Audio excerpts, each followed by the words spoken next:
Sean todas y todos bienvenidas y bienvenidos. Para dar inicio a esta rueda de prensa, me permito presentar inmediatamente a las personalidades quienes nos distinguen con su presencia en este presidio. Señor Pedro Zaragoza Fuentes, presidente del Grupo Agroindustrial Zaragoza. Buenos días, señor.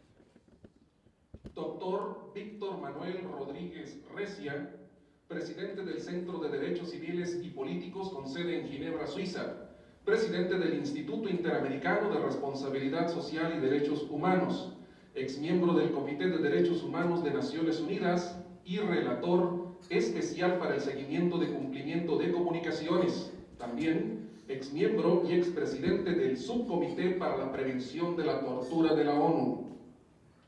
Licenciada Wendy Ortiz, abogada del Grupo Zaragoza, encargada de dar seguimiento a las observaciones de la Organización de las Naciones Unidas. Licenciado Yuri Eugenio Chavero Jurado, abogado de los señores Zaragoza, de la ciudad de Chihuahua, y catedrático de la Universidad Autónoma de Chihuahua por más de 12 años. Buenos días. Para dar inicio, pues, con el orden del día, me permito solicitarle al licenciado Yuri Eugenio Chavero Jurado nos realice una exposición sobre el por qué los empresarios Pedro Zaragoza Fuentes y Pedro Zaragoza Delgado acudieron ante un organismo internacional de derechos humanos, particularmente al grupo de trabajo sobre la detención arbitraria de la Organización de las Naciones Unidas. Escuchemos al licenciado Chavero Jurado, por favor. Muchas gracias. Buenos días, gracias por acompañarnos y darnos la oportunidad de platicarles sobre este grave caso que tuvo que ser solucionado en parte por la ONU. Aquí pues se conjugaron dos problemas sumamente graves. Un problema estructural del Estado mexicano que tiene unas porosidades que permiten que se hagan atrocidades con las personas. Lamentablemente, en esta situación, esos defectos estructurales los tuvieron que vivir don Pedro, su hijo, la familia Zaragoza en general, y pues tuvimos que acudir ante estos organismos especializados en la protección de los derechos humanos. Brevemente les voy a exponer en qué consiste este caso tan grave y repito, de tal magnitud que tuvo que ser analizado por la misma ONU. Como ustedes han de saber y es del dominio público, hay un conflicto entre la familia Zaragoza desde hace unos años.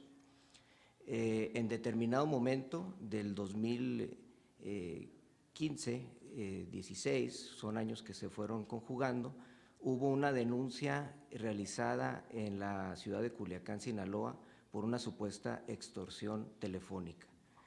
Esta averiguación previa fue integrada de manera express y sin que hubiera ninguna prueba objetiva, pues solamente se contaba con el dicho de dos personas que son ex empleados de don Pedro, de las empresas Zaragoza, y que no salieron en buenos términos y que han propiciado buena parte de los conflictos que han afectado tanto a la familia como a los negocios.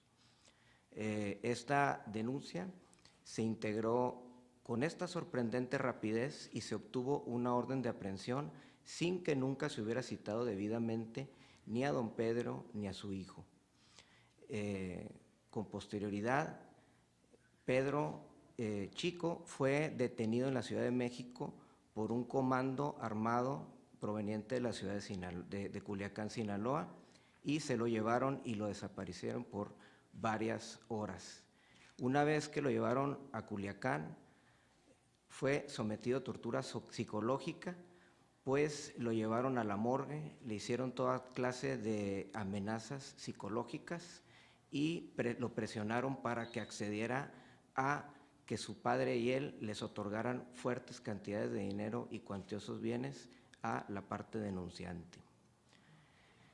Después de que se le dio una verdadera oportunidad de demostrar que esos hechos eran falsos, se demostró sin lugar a dudas que nunca se había realizado esa extorsión telefónica y Pedro fue liberado después de casi 60 días de estar preso en Culiacán, donde todos los días temió por su vida porque fue amenazado constantemente.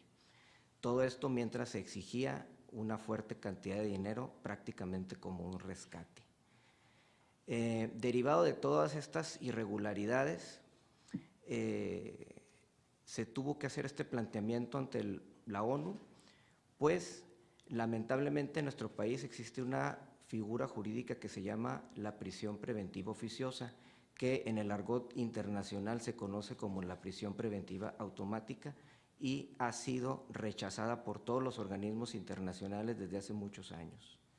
Lamentablemente nuestro país sigue teniendo este problema que permite que cualquier persona pueda ser detenida, acusada por un delito y sin tener una sentencia sea detenida.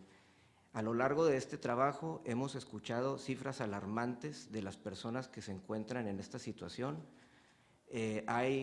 Los organismos no son coincidentes en las cifras, la menor que hemos leído son más de 65,000 personas, la mayor 200,000.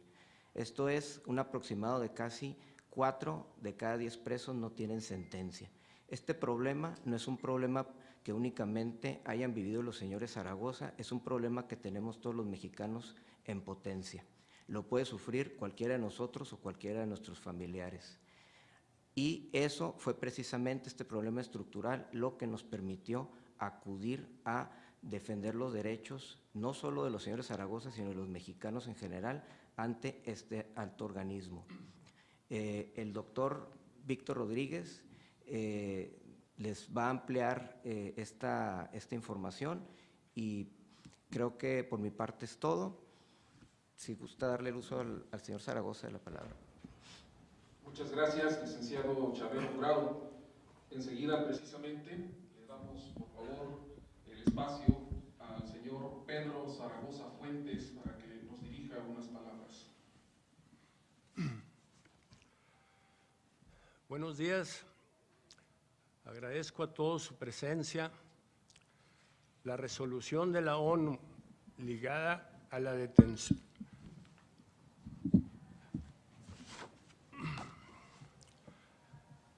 La resolución de la ONU ligada a la detención ilegal y arbitraria de mi hijo Pedro Zaragoza Delgado ha abierto un debate nacional en relación con todos los arrestos arbitrarios, conocidos en la legislación mexicana como prisión preventiva.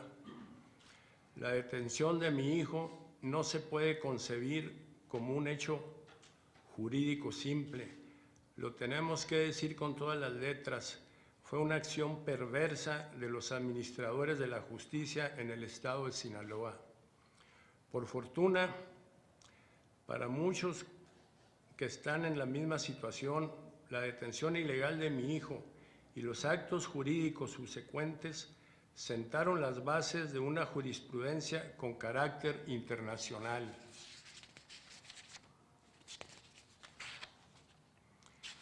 Que será el modelo a seguir para que en nuestro país cambien las leyes y se modifiquen conductas que atentan contra los derechos humanos. Como padre de familia viví momentos de angustia. Aunque contaba con los mecanismos de defensa jurídica, padecemos los vicios de un sistema carente de ética. En este proceso advertimos que se pasó de un caso judicial a un asunto político, viciado de origen y con una clara intención de mostrar el brazo del poder, sin importar el daño moral a mi familia y particularmente a mi hijo Pedro. Se tocaron puertas políticas en los altos círculos del país, lo que generó una doble decepción. Ese poder que creíamos que era imparcial y al servicio de los mexicanos, se mezclaba con los generadores de la mentira jurídica y procesal que llevaron a mi hijo a prisión. 56 días se cuentan fácilmente, pero no para un sentenciado inocente que fue recluido en una prisión de alta peligrosidad, que fue sometido a tortura física y psicológica y que fue el chivo expiatorio de un sistema corrupto y sus secuaces. para intentar doblegarme en un juicio que no han podido ganar en los tribunales. Pasamos de ser ciudadanos de bien a perseguidos en nuestra propia patria. Fuimos confinados al miedo, mientras el rostro perverso de nuestros contrincantes se rían del sistema judicial, al que compraron a un precio, y se rían de nosotros porque encontraron la veta de la corrupción y le ordenaron qué hacer de la corrupción política y le ordenaron qué hacer en una burda escalada de cinismo. Agradezco al doctor Víctor Manuel Rodríguez que accedió a escuchar nuestra versión sin perder la objetividad como derecho humanista. Observó que el sistema judicial mexicano era juez y parte y que caía en los mismos vicios de los países donde impera la dictadura y la violación permanente a los derechos humanos. Que el caso de mi hijo haya servido como modelo internacional y nacional para acabar con los procesos viciados e injustos no es un aliciente familiar, pero tampoco nos incomoda, porque servirá para que la justicia a favor de ciudadanos de bien pueda prevalecer cuando la autoridad se venda o se corrompa. Hoy estoy aquí dando la cara más confiado en las leyes, arropado por una legislación penal que posiblemente sea una imperfecta, pero que gracias a la intervención de la ONU será sujeta al análisis y a las reformas que ayuden a mejorar los procesos judiciales. Y aprendí, me quedó como experiencia, que cuando una puerta se cierra, organismos como la ONU abren en el mundo canales de esperanza para luchar contra tiranías que se niegan a desaparecer y que se venden. Muchas gracias. Es importante indicar que antes de concluir esta rueda de prensa tendremos un espacio para preguntas. Ahora, por favor, le solicito al doctor Víctor Manuel Rodríguez Recia nos dirija unas palabras. Muy buenos días, muchísimas gracias a todos. Me impresiona la convocatoria de los medios. No siempre los derechos humanos convocan a tanta prensa, así es que se los agradezco. A mí me gusta